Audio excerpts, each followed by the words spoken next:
ওরা তো মানুষকে খানা ছিনিয়েছে, এই জমিনের উপরে অন্যায় অত্যাচার জুলুমকে বন্ধ করেছে, এই জমিনের উপরে সন্ত্রাসবাদকে মিটিয়েছে, আতঙ্কবাদকে মিটিয়ে এই জমিনের উপরে নবী আমার মাত্র 23 বছরে তারা পৃথিবীর মুখে সাম্য শান্তি প্রতিষ্ঠিত করে দিয়েছে।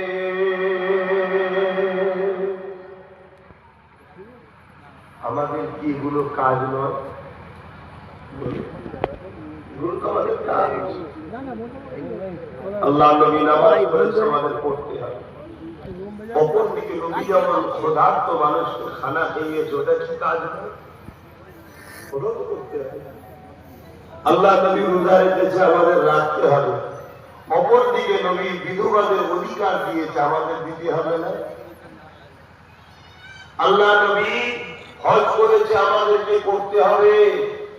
অপরদিকে রাসূল আমার এতিমদের দিকে হাসি ফুটিয়েছে, জোরে বলুন সুবহানাল্লাহ। আল্লাহ নবী এটাও বলেছে, যারা এতিমের মাথায় হাত বোলায় তারা আমি রাসূলুল্লাহ আমার মাথায় হাত বোলালো, যারা এতিমের পরনের কাপড় দেয় তারা যেন আমি রাসূলুল্লাহ মাথায় কাপড় দিল, যারা এতিমকে খানা খাওয়ায় তারা যেন আমি রাসূলুল্লাহ মাকে খানা খাওয়ালো, যারা এতিমদের পিপাসা মিটাবে তারা যেন আমি রাসূলুল্লাহ আমাকে পান করালো, আর যারা আমাকে পান করালো এতিমদের পিপাসা মিটাবে। আমি রাসূলুল্লাহ জানিয়ে দিই, কিয়ামতের কঠিন দিনেতে যেদিন পিপাসাতে মানুষের কলিজা ফেটে যাবে,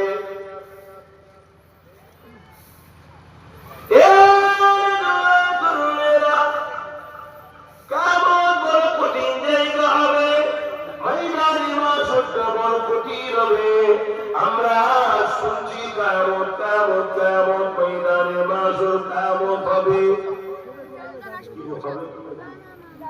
বিশ্বাস করে? আমার আব্বাও বলেছে কিয়ামত হবে, আমার দাদাও বলেছে কাল কিয়ামত হবে, বসিরারের বড় মাওলানাও বলেছে কাল কিয়ামত হবে, জমানার মুজাদ্দিদ বলছে কাল কিয়ামত হবে, এর আগেও বলেছে কিয়ামত হবে। সত্যি হবে তো নাকি? কি মনে হয়? এটা মরিষারা মনে কালিকা ভয় দেখাচ্ছে না? আমাদের যে নমুনা বলেছে তার সত্যিটার মধ্যে নমুনা শুরু হয়ে গেছে।